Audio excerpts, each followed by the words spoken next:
What's up, everybody? Welcome back. It's been a full month, but we are here with some UFC DFS picks, Vegas 44 card best bets, lineup advice, FanDuel, DraftKings, predictions. You name it, we're here to help you out. I'm Brian Jester from Occupy Fantasy, joined, like always, by Jake the Snake, owner of MMA DFS.com, writer of the Daily Plug at OccupyFantasy.com. Jake, what's up, man? It's been a while. Seriously, man. I mean, we always talk on the side, but I feel like it's been a month since we've done one of these. I mean, it's kind of crazy for a thing that we normally do every week. But good week to come back. Coming off the big week 2 weeks ago. Got a week off to celebrate that. You won a house basically, so congrats. Well done. Thanks. And yeah, as I pull it up on screen here so that people can see it. So as I pull this up, if you're new here, we go through this video 10, 15 minutes long. We break down the main event. We talk about any newcomers that are making their debut, what to expect from them, fights we want to target in DFS, our favorite tournament fighters, and then a couple of our favorite bets for the card, all encompassing, try to get you up to speed on UFC Vegas 44. So as I bring it up here, DraftKings, yes. So 2 weeks ago, yeah, I guess it was 2 weeks ago now. 100K solo first for me in the Big Daddy over on DraftKings. Jake, you were close to taking down the mini max combined. We had two of the highest scores on the entire slate. So a little pat on the back for us. Sometimes all this talking about UFC pays off. Yeah, man. It's nice when it works out. Absolutely is. So obviously we have the credentials to back it up, and I do want to talk to you a bit before we get into the main event. We do have a 14 fight card for tomorrow's slate, for Saturday's slate. And it's unlike really any other card that we've seen in a while, at least, where we've been able to bucket the fighters into very clear tiers: high, middle, and low owned. But on this particular slate, we don't have really that many high owned fighters. A lot of the ownership is spread out, tons of fighters in that sub 20% range. So I'm curious from a tournament perspective how you're handling it. I guess from a low risk perspective too, right? Because it's not like we can jam in all the high owned plays because there really aren't any. So I'm just curious your thoughts on the ownership, how it's spread out, what we can do with it, and how you plan to cut some fighters out of your lineup. Yes, I mean for me, I think you kind of take ownership mostly out of the equation. I mean, a couple points here and there where you're trying to get leverage, but for the most part, I'm looking at, here are my top plays, here are the guys that I really like. When I'm trying to pick dogs, I'm less focused on ownership now, and I'm like, all right, who are the guys that are going to win? Um, so I mean, it's really just kind of like simplifying the process a lot because normally, we're like, all right, well, I like this guy, but he's going to be popular, so I kind of, I don't want to be over him in tournaments. But now it's just like, all right, who do you like? Basically, everyone's low owned. So Right. I mean, for me personally, it's just kind of simplifying the process. Which is nice because sometimes it takes hours to build all these lineups and try to figure out where to get leverage, and it becomes more of a game theory thing than an actual fight prediction process. So this is right in your wheelhouse, dude. You get to predict all the fights, play all your favorite guys in lineups. So it's going to be good. So let's start with this main event, and let's get this back up on screen here. Rob Font, Jose Aldo, 5 rounder, the only 5 rounder on the card. Give me a quick breakdown. What to expect from the fight, what it means for low risk and high risk DFS lineups. Yeah, so I think it's going to be a pretty close fight. I mean, the odds, as they indicate, I mean, they're pretty close. I know most people are on Font. I mean, Aldo, he's kind of thought of as this like really old, kind of been around forever. He's actually only 9 months older than Font, but obviously is way more tread worn down on his tires. I think he won his first belt before Font actually went pro. I mean, just to give you like an idea of the difference in their trajectories of their careers, but obviously Font's been doing great lately. Aldo's had kind of a late resurgence in his last two fights. He's coming off a pair of wins after he was really struggling. In that Jan fight, it looked like it was probably the end of his career. He bounced back with a couple victories. He actually looked really good in his last fight. He set a career high in significant strikes landed, which is crazy because that was a 3 round fight, and he's been in 15 Wow. 5 round fights in his career, and he outlanded all of those. So, I mean, pretty nuts. He's generally not a very high volume guy, not a guy that gets a lot of takedowns, so not super conducive to scoring well in DFS. But the potential for more volume. He started training with the Marine Corps down in Brazil with their boxing program. It seemed to help out his striking. He did a little bit better. Both guys have a really good jab, so we could kind of see them, kind of stalemate a little bit potentially. I don't think, as I said, I don't think we're going to see any takedowns. So that's going to lower the scoring ceiling. So I think we're going to see enough volume that in cash you still want to stack this on DraftKings. In high risk, it gets a little more interesting. We have 28 fighters on this slate. There's a lot of people that can outscore them. So even at their cheaper price tags, and Font's only 8,400 on DraftKings, Aldo's only 7,800. If they score 85, 95, 100 points, they could still get outscored and get left out of the optimal lineup. But they also have a very high floor for the winner. So you still want to have a good amount of exposure in tournaments, but you don't have to have a piece in all of your lineups for sure. Yeah, and so the pricing makes it such that obviously we want to continue to stack it on DraftKings. That's been a tried and true method for low risk contests. 50-50s, double ups, head to heads. You stack the fight, you guarantee a high score. If it goes 5 rounds, we get two guys, adding up significant strikes. Always a strategy that you want to do. Only rare circumstances are we avoiding that strategy. Now, high risk contests, a lot of it comes down to how big is the contest you're playing and what is your risk tolerance? Because if you're playing the smaller 3 max, 5 max single entry contest, less than 1,000 players, less than 500 players, especially the satellites that are less than 200 players, just play the main event fighter, right? You don't need a perfect lineup in those fights. If you get an 80-point winner, that's just, as long as you have 6 winners and all of them score 80 plus points, you're generally in contention for a GPP win if it's less than 500 entries. Now we're talking the 20 max, 150 max, on FanDuel, DraftKings. Now we're talking about scenarios, Jake, where they may score 100 points, but on 14 fights, like you said, that's where it gets left out. So it really does depend on the contest you're playing. And as you and I were talking before the stream, how thin that line is between hating and loving money. I mean, totally. I mean, just look at your win from 2 weeks ago. We were watching Vieira, her score. I mean, they got really close to, I think it was Lupi Godinez, who maybe it was in your lineup. I forget the exact one, but I think that was it. Yep. But I mean, you're really trying to thread a needle if you fade the main event, because the floor is just so high that it is this very narrow window. So, like you said, I mean, it's really reserved for the biggest contests because in the smaller stuff, you don't have to do that. So, totally agree with that. Absolutely. All right, so let's move on to the newcomers. And surprisingly, 28 fighters on the card. Only one is making their UFC debut. Super short notice earlier in the week.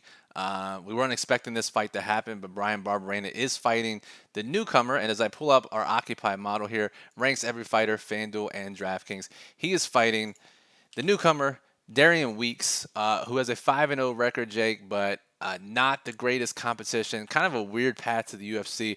But give me your scouting report on Weeks and what we can expect from him in DFS. Yeah, so like you said, he's 5-0. All of those wins have come by finish, all in the first 2 rounds. He's got 4 knockouts, 1 submission. He was fighting out of like the regional Missouri scene up until his last fight, which was in the LFA. Really hasn't faced anything in terms of competition. So it's kind of hard to know how he'll fare. But I mean, I think he agreed to this fight like Tuesday, which is really hard. I mean, taking your UFC debut is hard enough, but taking a few days' notice against the UFC veteran with 12 fights under his belt is definitely a challenge. With that said, Barberena has looked pretty rough lately. He just lost to Jason Witt.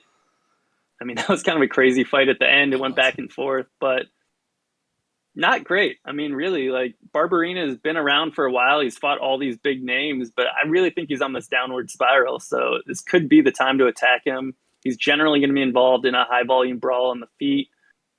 So I mean, this could be a sneaky matchup where we see a ton of striking volume. And if Barberena has just gone off this cliff, then I mean, Weeks could be great because Weeks is basically a striker. He claims to have a wrestling background, but all the fights I saw, I mean, he's pretty much just relying on his striking. He did land a few takedowns in one of them. But I think we're just going to see this turn into a brawl, and it's just going to be, is Weeks legit because he hasn't really faced good competition, and how far off a cliff has Barberena gone? I think those are kind of the two unknowns, and we won't really know until they get in the octagon. I mean, it's a super high variance spot. Right, and these are spots we love for tournaments, obviously. And generally we're looking to fade these UFC debuts on short notice. Then we target them in their second fight. But like you said, Barberena, if he's washed, like Weeks could come in and finish him because he's done it, in his first 5 pro wins.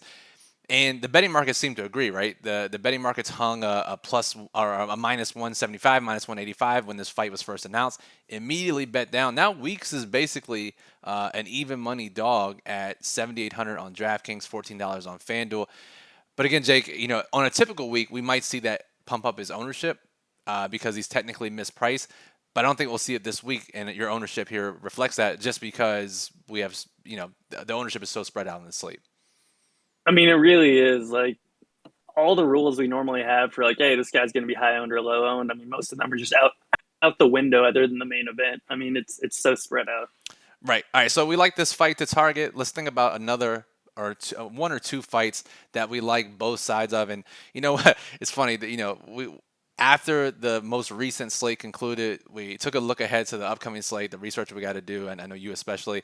And I saw Smoka, I saw Todorovic on the fight, and I said, my God, Jake's going to lose his entire bankroll because for those of you who have been following along for the past 2 years, these are two of Jake's most targeted fighters. You've cooled off on Todorovic a little bit, but Smoka, Luis Smoka, going to start the card off, and there's a reason why you love this guy. He's in DFS friendly fights. When he wins, he scores extremely well. When he loses, his opponent scores extremely well. So Jake, I imagine that's one of the fights, and I don't think this is going too far out on limb that you're looking to target.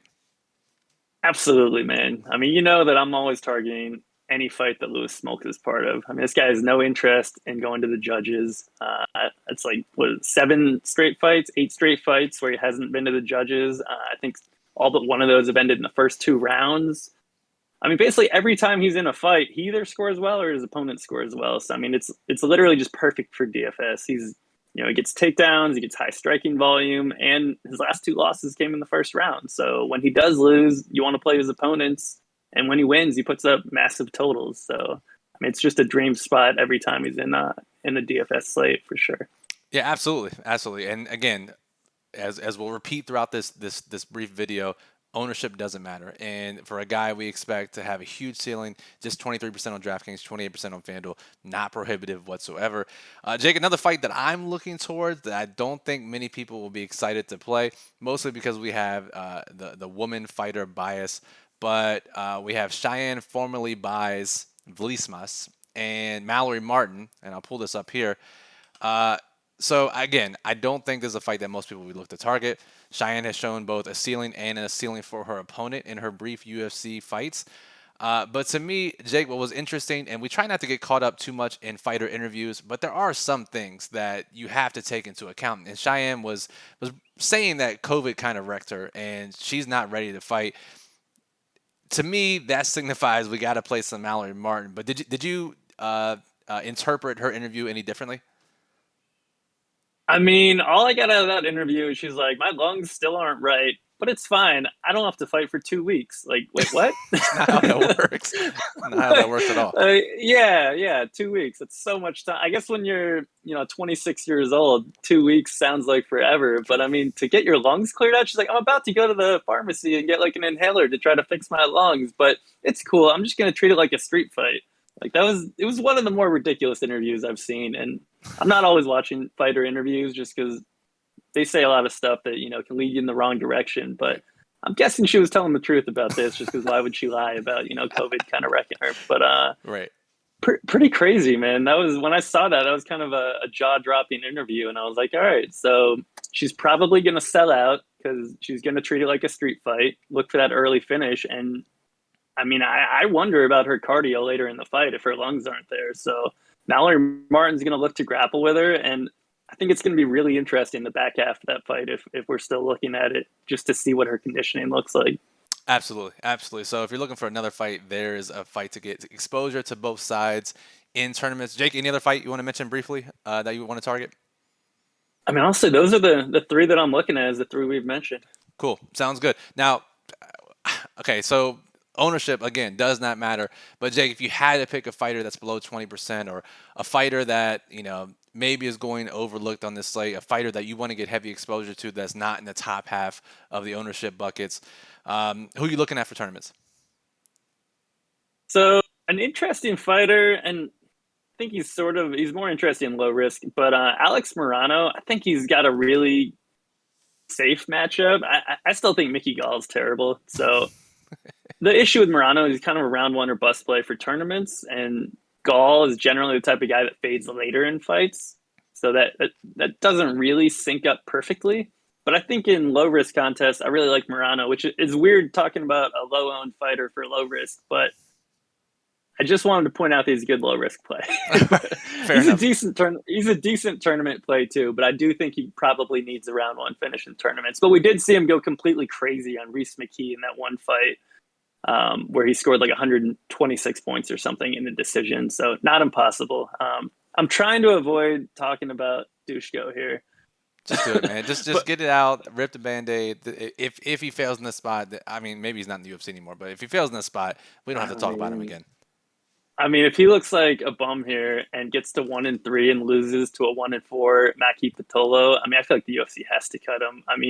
Soriano broke this guy. Like, He did. Dushko was really good, and then he got knocked out by Soriano, and I feel like he tried to like completely change his style. He used to be hands by his side, like just pure head movement. And now he's doing this kind of weird hybrid where like his hands are sort of up, but he's still relying on head movement, but now he doesn't have the offense coming off the head movement.